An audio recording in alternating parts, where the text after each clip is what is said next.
Hey, everybody, welcome back to the podcast. This is Brent, and I'm here with my super beautiful wife, Miss Lucy. Good morning. Babe, it's so exciting to be here with you again on another beautiful week here in Florida, being able to just share life with you. That's so nice. So Ditto. Awesome. Reminds me of that movie Ghost, watched with Patrick Swayze. That was a great movie. Yeah, and Demi Moore. So romantic. It is romantic if you like, chick flicks, which I do. I was gonna say, what are you doing? So that was a good movie. But anyway, that's not what we're here to talk about today. Actually, this past weekend we had a big family celebration. We were celebrating your mother, my mother-in-law's 60th birthday celebration, and it was a surprise celebration, which kind of made it even more cool. I know, it's strange, right? Like, you never think about your parents turning 60 or just getting older, but celebrating that 60th birthday it was huge for everybody. But now as I sit and I reflect on it, it's like, wow, like she just turned 60. Mm-hmm. I mean, we're blessed that she's, healthy. They've had some minor things, but she's healthy. Yeah. My dad is, I believe, turning 64. Is that what it is? You're asking me? I thought it was 63. Maybe 63. 63, okay. 64, somewhere in there. Yeah. Yeah. Yeah. Oh, he would kill me if he would hear this. But anyway, just thinking about, them getting older. They've been married now, 43 years they're going to celebrate this year? Yeah, 43 years. Like, that's huge. You don't see numbers like that anymore. And as much as they bicker with each other, they love each other so much that would never be able to live without each other. That's cool. First and foremost, your mom's 60th birthday, which I do want to point out that Madonna just turned 62 years old. Why do you keep bringing that up? I don't know why. It just blows my mind that your mom is younger than Madonna. Like, my mother-in-law could have been Madonna. Okay, no. But I'm just saying, as far as age-wise, because my parents are older. My mom had passed a few years back in 2014, but my dad, he's going to be 78 this year. So he's, 18 years older than your mother, right? My math is not good. So 18 years older. So he was getting out of high school around the time your mom was born. Wow. Yeah. I didn't even think about that. That's crazy. It is crazy. Like, and you and I, we're 3.5. About 3.5. You like to do that, but it's like 4. Okay, I'll give you 4 on a good day. You're older than me, by 4 I am years. Older, much wiser, as you can tell with the white in my beard. Sure. Wisdom. Wow, babe, you're supposed to be building me up and edifying me. Wise. Look at my golden locks that are flowing. You can't tell there, but I'm sure if it grew out, it would be, besides patchy, it would have, silver. We're not going to talk about I told you I looked today. like Richard Gere if my hair would grow out. Okay, we're moving on. Moving on. But yeah, just thinking about, your mom's birthday. And that's the thing about celebrations and time and holidays is like, wow, it really puts a clock to some things that you don't think about a lot. Well, it makes you not take things for granted when you kind of slow down for a minute and think about how many years have gone by. Like, thinking back when I was young, I remember my mom being 28 years old. Now, your mom was young when she had you, obviously. I know, but like, I remember being in elementary school. I don't know why. There's one day that sticks out in my mind where she came and she picked me up from school. And she had just gotten in a car accident. I'm over here thinking, oh, I get to leave school early. My mom's coming to pick me up, thinking that it's just something fun. And I remember seeing her come out of the office and she was limping and she had like a black eye and it was so crazy. I don't know why that memory like just stuck with me, but that was around when she was 28 years old. So I think back to that. And at the same time, when she got in that car accident, my dad had just had back surgery. So he's in a hospital somewhere, finding out my mom just like it was a horrible car accident. And like all this stuff happening at once. And that memory just sticks out in my mind as her being 28 years old. And now thinking fast forward to 60 years old, right? That's quite a jump. It's it's just what, some things just kind of mark certain ages. Mm. And for whatever crazy reason, I remember her being 28 around that time. Yeah. Well, that's the thing about life, right? Like if you don't stop and smell the roses, it can go by so fast. And like you just shared there, that this year your mom and dad are going to celebrate 43 years. Like that is an accomplishment, I think, for a lot of us covenant keepers, right? That we've taken that vow of marriage before God and our spouse and says, no matter what, we're together. I vow to you and I vow to God that we're going to be together. So that 43 marker, that 40 mark, to me, like right now, next year will be 13 years for us. So that's like that big jump for us to be at 40. Like, wow, if we could 40, like that would be awesome. And then 50, because those are the big jumps that you look at. And, as a newlywed, you may be thinking, well, I'm looking forward to 15 and 20 right now. Well, yeah, for of us. course. I mean, every year of our celebration of our anniversary is super awesome. But we see a lot of couples, and we talk to a lot of couples that have that kind of romanticized idea of being married forever together. Like, right? Remember, you imagine that older couple that we always see pictures of, and for us on social media a lot, where that older couple is kind of, holding hands and then walking and just being together. Some of those make me cry.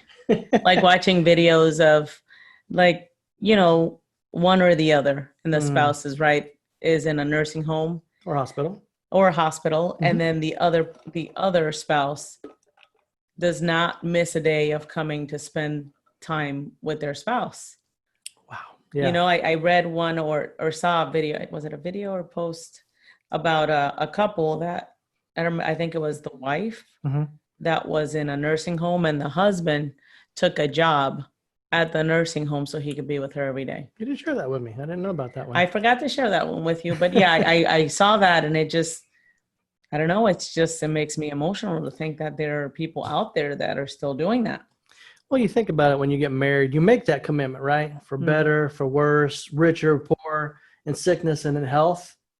And as the years pass and the times come, there could be a time when you're in the hospital or their nursing home. Well, the sickness times and the bad times and the poor times where people don't think about it when they're actually making the vow. You don't think about that when you're on your wedding day. They sound like, oh, this is awesome. This is good. This is traditional. Never really fully realizing what you're vowing to. That those times will come. Yeah. And not just, and like we were talking about earlier, when we were having our God time, is like, I didn't just vow that to you. I vowed it to God. And if God's Lord of my life, I need to hold true to my vow as I vowed to him, and thinking about, because we always talk about that, no pun intended, Rose and Frank, if you're listening, like when your parents get older, seeing them being that couple that would be there for each other, seeing your dad combing your mom's hair we see it now, like when your mom, she had the hand surgery. Yeah, she was telling a funny story about him trying to do her hair the other day. And it makes it difficult for her to comb her hair. So who's going to comb her hair? Somebody has to step up. Holy smokes. It makes me think if something ever happened to my hands. Well, I tell you what, man, if something happens to your hair, we're going to have a hat. You better... It'll be a good hat, though. I won't put a trashy hat on you. Wow, I'll make sure that It'll be a good hat, I promise. I'll make sure with Jaden that she's on standby. No. Jaden is our daughter, our 15-year-old daughter that has beautiful curly hair, and I know she'll be there to save the day if need be. She would be the most equipped to do the job. Yes, but you would throw a hat on me. I would try. Busted. To do your hair. I just want to warn you, I used to do my own hair, and we see how that turned out. I'll talk to Jaden. But on a serious note, like taking care of each other through the years as times go, because things happen in life where you need help, and made me think of that Bible verse that we shared the other day on the Covenant Keeper Facebook page when it was talking about, two are better than one because they're there, and I'm going to paraphrase, to pick each other up when in need, or to have a better return for your labor.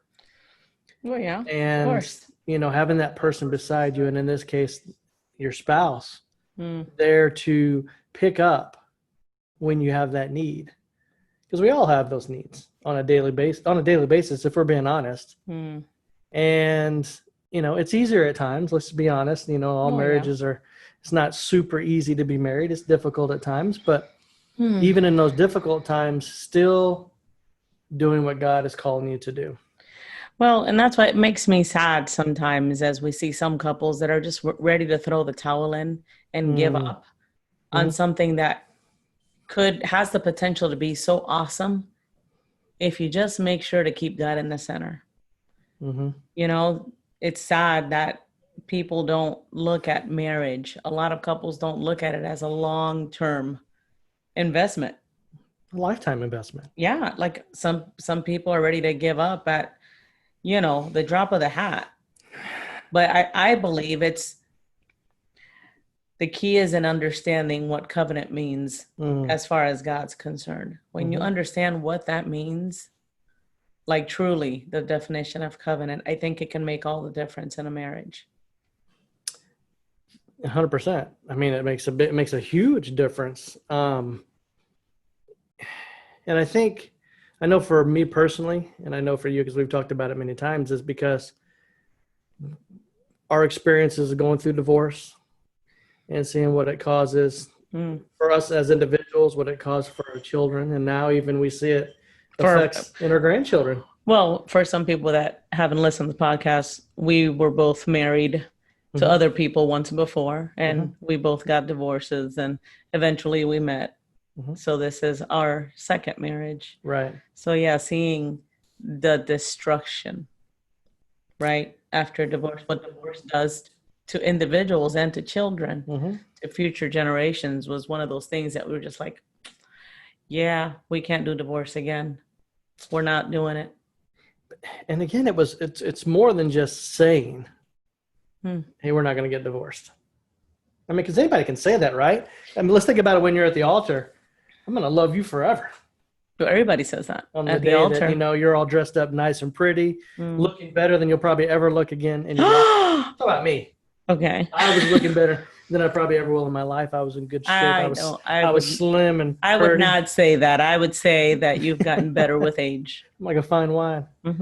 But like on that day, we make all these vows, you know, and we say to each other forever. And I wonder what happens between that day on the wedding day and to the place where people get to where they say, okay. So they don't like each other?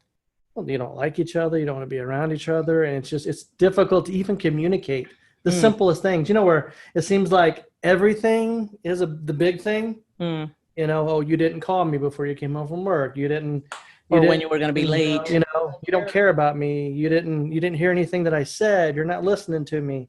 You know, all these things that I believe a lot of couples, if not all couples, have moments at times where they feel these things. But when you get to that point to where the only option seems to be, we're done. You know, because contrary to belief, you know, in our own marriage and relationship, we're two individuals with two different mindsets, and, you know, we have our own perspective on life. We don't get along 100% of the time. Like, we need the help of the Holy Spirit and God to help realign us at times. But we vowed, even outside of the day that we vowed to God and to each other, like when we said forever that divorce is not an option, it went deeper than just here. It went to our heart. So when we do have those times of misalignment, I'll call it that today, we always know that we have to swing back around and find resolve. Well, that's where the security comes in, I think, for women and men. Yes. But there's a security in knowing that no matter what happens, that nobody's going anywhere. Yes. That we're going to come back around and we're going to try and discuss things, right? So it just breeds security and trust in knowing that, you know what, it's okay that we are going to get mad at each other from time to time, because we are two different individuals that see things completely different. And we just need to find a moment where we're not emotional about whatever it is we're discussing, so we can hear each other. Well, I want to take a break. I want to come back and talk about that, because I do think it starts with unrealistic expectations as far as marriage as a whole. Because I think when we go into this time, on the time of our wedding day, and again, everything's looking beautiful and feeling good, we have that expectation that, man, this is always going to feel like this. Yeah. Without really understanding what marriage entails.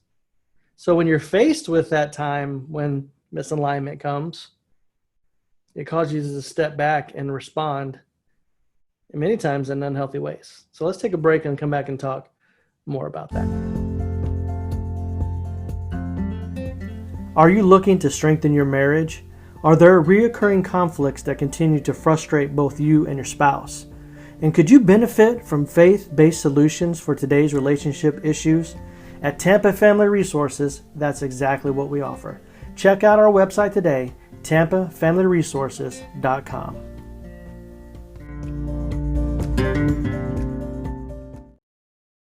All right, guys, so thanks for staying with us during the break. Remember, go back and check out our other podcasts. You can find it on all the different podcast platforms, and also go back and check out covenantkeeperforlife.com is the website, where we have many different resources there where you can help support the ministry. You can find all the podcasts and just other ways to connect with the Covenant Keeper community.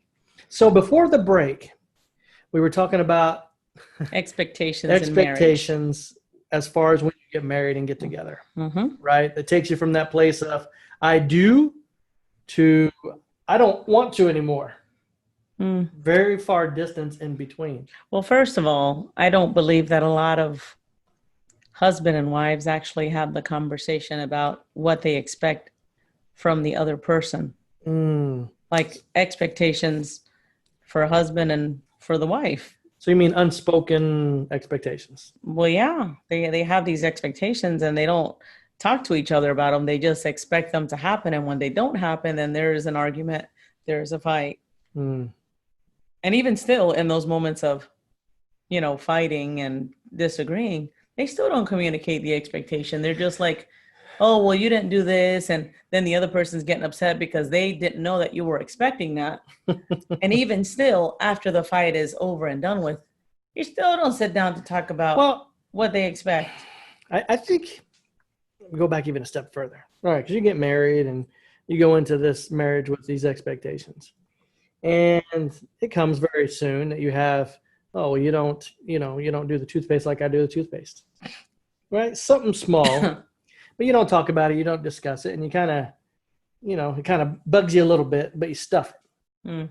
You kind of stuff it, and over time, there's many of these little moments, like one for us that we always talk about was as far as when we're cooking and cleaning. Like I'm a clean as you go kind of cooker, and you're more, I'm going to get cooking done and then I'll clean. Which there's no, hold on. Now it's changed over the years. Hold on. Because you're trying to make me seem messy. That's not messy. I'm just saying it was different. Messy. Listen, because I cook and I put some stuff away as I cook. But if I still know that I'm going to need like a specific spice or seasoning, I leave it by the stove as I'm still stirring stuff in there. You like sprinkle, put away. And then if you need it, you have to take it back out and then sprinkle and put away. I'll buy that. That's the difference there. Because I like everything clean before we sit down to have dinner. Okay. So, all right, guys. So I don't want to give the wrong impression of my wife there. The point is that we do it different. Yes, we do. Not right or wrong. I mean, it's not life-threatening or, really morally, this division, but it's something that we do different. Right. But those are those little things sometimes as we bring those worlds together over the years that they kind of misalign and you try to figure out how to work through it. So in the beginning, what I'm saying is we have a lot of grace for mercy for each other. So we will just stuff it. It's so cute how she cleans at the end and, and I'll go up and clean behind. This is just an example, and all the time it's kind of like, I really wish you would kind of clean this, but you don't say anything. You just got to stuff it. Well, eventually down the road, it seems like these things start piling up and things start happening. So eventually, oh my gosh, something like you take the, the microphone just fell off. Like taking, you didn't feed the dog anymore. What the heck's wrong? Like, you don't care about the dog. You don't love the dog. You take care of it. Well, you know what I think happens? At the beginning, you have more mercy and grace for each other because you're in that, kind of love bubble Like you got those rose-colored glasses on. Yes. And so you're kind of just, like you said, you think everything's kind of cute. Mm-hmm. And, oh, I'll just help out and I won't, say anything. You want to come over here and fix this microphone? You don't know how to fix it? Well, no. You just attach it up there. I don't want to hold it the whole time. Oh, okay. All right, guys, hold on one second. I gotta go fix this. We're gonna have to clip this piece. So I think what happens is that at the beginning, you allow for those mishaps with your spouse. Okay, so at the beginning, what? Nothing. Go. In the beginning, Yes. we in the beginning, God. we have more grace and mercy for each other because you're in that kind of love bubble stage, the infatuation stage where things seem cute and not irritating. Yeah. And then time progresses, and it's typically around the like 1.5 to 2 year mark, Right. where apparently we take the rose-colored glasses off and you start to see everything clear. So now you've been stuffing stuff for like 2 years, and all of a sudden, like, you're getting angry quicker with little things, and the other person's like, okay, what just happened? Like, I've always done this. Why are you all of a sudden blowing up? Well, it's because this person, and they probably don't even know it themselves, but they've been stuffing stuff for 2 years. Well, you say that, and it makes me think of the emotional cup. Like you emotionally can only contain so much, and like in a certain area, like if you've been filling your cup up for 2 years, eventually it's going to start spilling over. Yeah, and it gets messy. I was thinking that's a big cup for 2 years. Well, again, grace and mercy. Yeah, you're like, oh, and you kind of go along with it, but eventually it gets to the point where you're like, okay. Well, it's expectation. It's expectations that people don't talk about. Like, if you don't like something, have a conversation about it. But see, that's the thing. Like most of us, we were never taught just to have a conversation. Most of us didn't have great role models on how to have these conversations because maybe we didn't see our parents have healthy conflict resolution. Okay. Maybe we saw one parent that, oh, I don't like this, and I go close myself up in my room. Or I find where another parent would go get in a car and take off. Or another one was a screamer or an arguer. Oh, yeah. You know what I mean? So most of us didn't have great role models. And you bring these two different individuals like you and I, we come together and we have that moment of misalignment. And, me. I like when you use the word misalignment. It sounds so much nicer. Because it used to be, what I used to say always, it wasn't disagreement. What was disconnect? Not disconnect. I had another special word for it.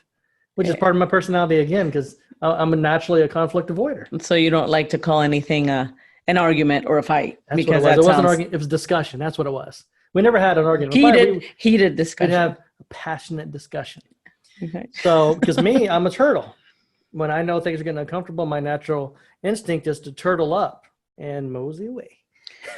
Well, but see, we didn't have any of those moments early on. True. Early on, you were more of like, oh, we'll do whatever you want. I'm flexible. Conflict and it was avoider. Literally like, whatever you want. Yeah. Well, I loved you. And again, conflict avoider, because I didn't like conflict. But of course, eventually we got to talk about some stuff. Yes. Eventually the cup gets full. Yeah. And we talk about some stuff. And we have some of those, passionate discussions. Like, why don't you clean like I do? If we clean as we go, right, it's going to make the world a much better place. And if you could just get on board, everything would be great. But again, expectation, right? I want you to be like me, which if we're truly 100% honest, I married you because you weren't like me. Right. You were different. That's what attracted me. Well, again, expectations that are never discussed, sometimes unrealistic expectations of somebody wanting the other person to do things exactly like them, not understanding, hey, God made us different. Yes. He made us different for a reason. There are things that I have that you need and things you have that I need. Once we are playing in the same playground and understand that we need each other and together we balance some stuff out, then we can walk a little bit nicer together, right? The journey becomes a little bit less bumpy until eventually, hopefully, right, as we go into the gray years, like the road is a lot smoother. So I guess what it comes back down to, maybe you guys didn't have conversations where you expressed expectations. What do you do now? Well, they can be had at any time. Like as soon as you realize, you know what? Holy cow, I've been expecting this for years, and I get angry because I'm expecting something that I'm not getting, but my wife doesn't even know I'm always expecting it, or husband. Well, that's going to take maturity. Let's just be honest. That's going to take maturity, because you have to step back and go, okay, like you said, I'm getting angry. I need to know why I'm getting angry, or why this makes me upset. Like me, the day that I had to identify why it bothered me, because you didn't clean as you go. Why it bothered me. It didn't bother you. It bothered me. Right? What's the identifier for me? Like, okay, what is it really that, what's my expectation here? Right? Because at the end of the day, I just wanted things to be clean. So when we sat down, we could all sit down together as a family. It was an expectation I had. Right? Again, things always get cleaned before we sit down. Oh my goodness. It's just an example. I don't like this example because it's not accurate. You're taking it personal, but it's not what it's. The point is, I had an expectation. Getting angry and frustrated, trying to make you like me wasn't getting to where I needed to get to, because it was causing us to have passionate conversations. Passionate discussions. Right? Wasn't getting me where I was going to. So then we'd sit down, we'd be upset at each other. We couldn't even enjoy our dinner. You know what I mean? So it just stole that moment of time that we both wanted, but then the expectation was there, it wasn't happening. So the point. Yes. Are you asking me, or are you going to tell me? Well, no, just to help couples out, because some people like live angry regularly about things that the other person is not doing. And the other person is probably frustrated on the other side because they don't understand what they're not doing that you need done. Well, 9 times out of 10, because it was never communicated properly, they have no idea. Like, you're setting them up with an expectation that they're never going to be able to hit. So you're setting them up for failure from the beginning. From day one. Yes. Sit down and talk about your expectations for each other. Like, if you're that couple that you see yourselves in that place where you're always frustrated with each other and you get angry very quickly and conflict resolution is just not happening. Find out, first of all, what is it that's making you angry? Yes. And you can't say, oh, my spouse makes me angry. Like, that's not it. That's a cop-out. Yeah, that's not it. Nobody makes you angry. No, you choose to go down the angry road, which is okay. It's okay to get angry. Like God says in the Bible, be angry, but don't sin. The problem is that people get angry and then they go crazy. They forget about the don't sin part. So really what needs to happen is, let's have a conversation about what we're expecting of one another, so we both can basically decide, are these realistic expectations that we have for one another? Are they expectations that we can meet for each other? Are they biblical expectations, like God would tell us, hey, this is what you're supposed to do as husband and wife? So I think you need to clarify if they're realistic and, alignment with God. Well, yeah, 100%. Because there are some crazy expectations that some, spouses have for the other that are just like, that's not going to happen. Like, that's not even godly. The fact that you're expecting that is not cool. Right. So you have to define those together and make sure the other person knows. I guarantee you, once you have that conversation and you guys realize what you can expect from the other person and you both know, you'll have a lot better time with your spouse. Yeah. To be able to enjoy more years together, because that's what we're talking about today, right? The longevity of marriage. Yeah. That we don't see too often. Well, because that's the takeaway, right? Let's start. We're going to give you your first realistic expectation. If you were married for any specific amount of time, there's going to come a time when your spouse is not going to meet your expectation. Okay. Is that realistic? Yeah. I mean, because let's face the fact, not one of us is perfect. There's no such thing as a perfect husband and a perfect wife. There's just not, guys. Sorry. It's funny that you say that. It just reminded me of a Everybody Loves Raymond show we were watching last night. Uh-oh. Which part? Where Raymond's brother says that Raymond's wife, Deborah, is perfect. Oh, and everybody just takes a moment for a second, like, hold on a second. And Raymond's like, are you talking about my wife? My Deborah? What? But, he wraps it up with, she's perfect for you. Like you found the perfect wife for you. Right. So nobody's perfect, but everybody can find the perfect person for them. Mm-hmm. And it's deciding that already. You married the perfect person for you because God chose them for you.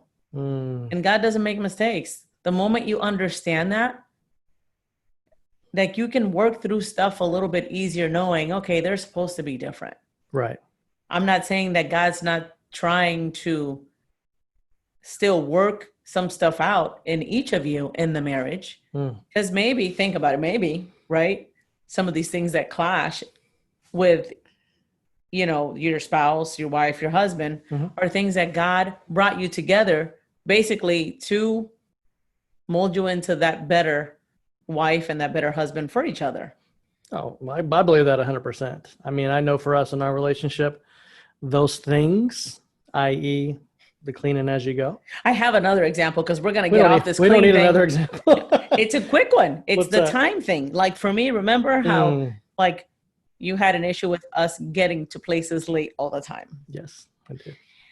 Okay, so for me and my family, I don't know if it's every Hispanic family, but I'm Hispanic and a lot of our family is this way. Like, there's a party or a get together that's starting at 4 and everybody shows up around 5:30, almost 6. And I know you hated that. Like, that would drive you up the wall. Like, if we have to be somewhere at this time, say 4:00, like, if we get there at 4, we're already late. Yeah, be at 3:45. So, and I just couldn't wrap my mind around that. Like, why? Like, our parties aren't like that. Like, maybe like your get-togethers, like, we get there when we get there, it's a party. But through time of us being together, I did see the benefit in being on time because it relieves a lot of anxiety in the relationship. Yeah. So, see, you helped me with that. God brought you into my life to help me with certain things like that. And not, I mean, we did have heated discussions about it sometimes, but we also did have good conversations about it and realizing that it did alleviate anxiety because we talked through it. Like, why is it so important for you? Yeah. Right. Well, that was the goal, right? Remember we said in the beginning, covenant keepers, being together, no matter what, there's not an escape hatch. Like, we have to find resolve. Right. Within that resolve is where we found growth for us as individuals and growth for us as a couple. Because over the years, we've had to adapt as one unit, right? Still both very different personalities, but adapt as one unit. What's going to be the best for our marriage relationship? What's going to be the best for our family? And here's another one. What do we want to teach our kids as they go forth? Because it doesn't just stop with us, because we're teaching our kids these same type of things that we're learning the same time of ourselves because we're modeling it for them. Yeah. It's important for you to think, is what you're doing something you want to see in your kids' marriage in the future? Like, the way you're acting, do you want to see that? Like, if you have a son, like we do, for me as a mom, do I want to see my son choose a wife that's like me in the future? Because he will. 9 times out of 10, that's what kids do. They'll go out and they're going to choose somebody that acts like, talks like their parent, because that's the model they had for a wife and a mom or a dad, husband, is us. So are we okay when we think about it? This is a great question for you guys as we start to wrap up. Is what we do in our marriage what we want to see in our kids' marriage in the future? Our behavior, the way we communicate, the way we interact at every level. Well, I think, and bring this to back around to where we started, not missing that point. One of the key things that we want to train our children, remember, because we came from divorce. I don't want my kids walking away thinking divorce is an option. Nope. I don't want them ever in their mind to think, well, you know what? This is too tough. I'm out. So we had to totally rewrite that narrative for our kids. Right. And that's why, again, it's so, so vital for us to say, not just say, but live and do. Never, ever once do we allow the words, oh, divorce, come out of our mouth in that way. No. Oh, I'm out. Never. And that's not because we're better. We just have made a choice with ourselves personally, with each other, and with God to say, okay, we will find resolve. That is not an option. I'm going to honor God. I'm going to honor you with that. And guess what? I may not be real happy right now in the situation that we're at, right? Realistically. But you know what? I'm going to take a time out. I'm going to get a break. Then we'll come back. You do your second for, but we're coming back. We're going to talk about this. We're going to discuss this, and we will find resolve. Yeah. I mean, if we want to see some of these long-lasting marriages, more of them, because guys, in our world, we need them. Our world is in complete chaos because it starts in the family. It does. It starts with mom and dad, husband and wife, and the way you're setting that foundation in your home. So we need more covenant keepers. We need people that are in it to win it forever. So their kids learn that this is important for the home, for our family, for our communities, our schools. Like, in Washington, this is important. Could you imagine? I don't want to get on another tangent, but think about that. If the people that were in Washington, the people that are running the country, making the decisions, making it happen, had a different thought process and mindset that knew, like right now with this whole thing that they can't agree on. Right. Can't agree in Washington. We can't agree. Well, right now they got a little time break out, but we're like, man, as Americans, why can't they just get on the same page? Why can't they just work through it? Guess what? They were never taught. They were never taught. Everybody's taught differently. Not that they were never taught, but there might be some people that were and some that weren't, and trying to merge those two together, right? That's difficult. Think about it, because when you bring it back down to husband and wife, it's difficult to bring two different backgrounds together and merge them and walk alongside each other. Right. So imagine a group of people. Right. But what if there was principles that we could all in unity come to say, you know what? I don't agree with 100% with everything, but let's find out what's the right thing to do. Sometimes the right thing is not the easy thing. Most of the time it's the hard thing. But choosing the right thing no matter what. Because guess what, guys? It's easy. I know nobody's going to like this one. It's easy to get a divorce. It's easy to get in your car and drive off and never come home. You want to know what's hard? Stand in front of your spouse going, I disagree with you, but I'm going to love you anyway. And I'm not going anywhere until we work this out. Well, you said it's easy. That's the deception of divorce, that the person thinks in the moment that that's the easier thing to do.